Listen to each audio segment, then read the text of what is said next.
Frank was born Annelies or Anneliese Marie Frank on June 12, 1929 in Frankfurt, Germany, to Otto Frank, 1889–1980, and Edith Frank Hollander, 1945. She had one elder sister named Margot, 1926–45. The Franks were liberal Jews, and did not observe all of the customs and traditions of Judaism, and lived in an assimilated community of Jewish and non-Jewish citizens of various religions.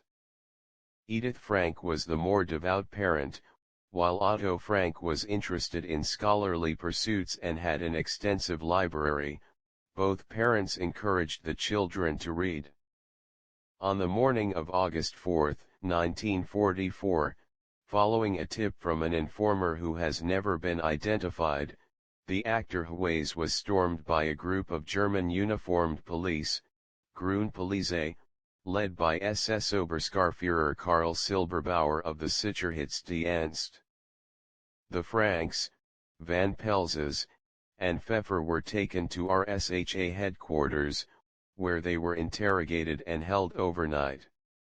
On August 5 they were transferred to the Huis van Bewering, House of Detention, an overcrowded prison on the Wetteringschans. 2 days later they were transported to the Westerbork transit camp, through which by that time more than 100,000 Jews, mostly Dutch and German, had passed. Having been arrested in hiding, they were considered criminals and sent to the punishment barracks for hard labor. In her book describing the betrayal and transportation to Auschwitz of her own family, Eva Schloss, whose mother Elfriede Mutti Geringer married Otto Frank after the war, tells of the trial of Nazi collaborator Miep Brams. Brams was the girlfriend of a Dutch resistance worker called Jans Hahn, and she was supposed to be helping him protect Jews and help the resistance. As the war progressed, Hahn became suspicious that his girlfriend was really a double agent for the Nazis. An awful lot of the Jewish families he entrusted to her were vanishing without trace, or being rounded up.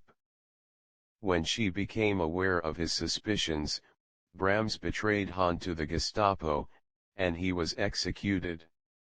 It was later estimated that Miep Brams was responsible for betraying as many as 200 Jewish families, including ours. In April 1949, Brams received a sentence of 6 years.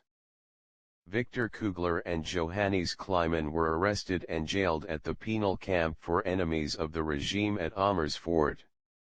Kleiman was released after 7 weeks, but Kugler was held in various work camps until the war's end. Miep Gies and Bep Foskoegel were questioned and threatened by the security police but not detained.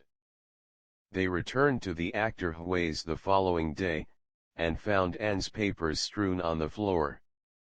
They collected them, as well as several family photograph albums, and Gies resolved to return them to Anne after the war. On August 7, 1944, Gies attempted to facilitate the release of the prisoners by confronting Silberbauer and offering him money to intervene, but he refused. In 2015, a book by the Flemish journalist Jeroen de Bruyne and Bep Foskoegel's youngest son, Juk van Wijck, alleged that Nelly Foskoegel, Bep's younger sister, may have betrayed Anne Frank's family. The authors found evidence that included that Nelly Foskoegel was a Nazi collaborator. She died in 2001. On September 3, 1944, the group was deported on what would be the last transport from Westerbork to the Auschwitz concentration camp and arrived after a 3-day journey. On the same train was Bloem Evers Emden, an Amsterdam native who had befriended Margot and Anne in the Jewish Lyceum in 1941. Bloem saw Anne, Margot, and their mother regularly in Auschwitz, and was interviewed for her remembrances of the Frank women in Auschwitz in the television documentary The Last 7 Months of Anne Frank, 1988, by Dutch filmmaker Willy Lindwer, and the BBC documentary Anne Frank Remembered, 1995. Upon arrival at Auschwitz, the SS forcibly separated the men from the women and children, and Otto Frank was wrenched from his family. Those deemed able to work were admitted into the camp, and those deemed unfit for labor were immediately killed.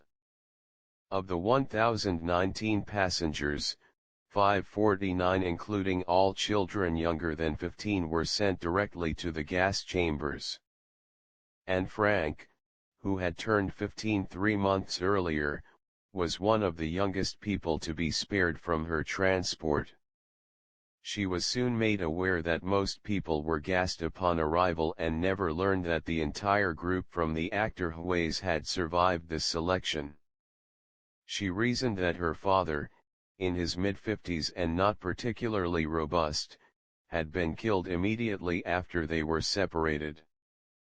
With the other females not selected for immediate death, Frank was forced to strip naked to be disinfected, had her head shaved, and was tattooed with an identifying number on her arm.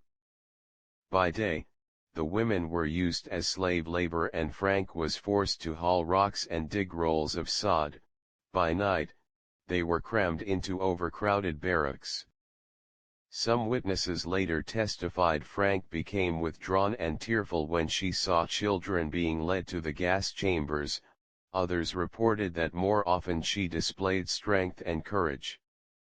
Her gregarious and confident nature allowed her to obtain extra bread rations for her mother, sister, and herself. Disease was rampant. Before long, Frank's skin became badly infected by scabies. The Frank sisters were moved into an infirmary, which was in a state of constant darkness and infested with rats and mice. Edith Frank stopped eating, saving every morsel of food for her daughters and passing her rations to them through a hole she made at the bottom of the infirmary wall. In October 1944, the Frank women were slated to join a transport to the Liebau labor camp in Upper Silesia. Bloem Evers Emden was slated to be on this transport, but Anne was prohibited from going because she had developed scabies, and her mother and sister opted to stay with her. Bloem went on without them. On October 28, selections began for women to be relocated to Bergen-Belsen. More than 8,000 women, including Anne and Margot Frank, and Augusta van Pels, were transported. Edith Frank was left behind and later died from starvation. Tents were erected at Bergen-Belsen to accommodate the influx of prisoners, and as the population rose, the death toll due to disease increased rapidly. Frank was briefly reunited with two friends, Hannelie Goslar and Nanette Blitz, who were confined in another section of the camp. Goslar and Blitz survived the war, and later discussed the brief conversations they had conducted with Frank through a fence. Blitz described Anne as bald, emaciated, and shivering. Goslar noted Augusta van Pels was with Anne and Margot Frank, and was caring for Margot, who was severely ill. Neither of them saw Margot, as she was too weak to leave her bunk. Anne told Blitz and Goslar she believed her parents were dead, and for that reason she did not wish to live any longer.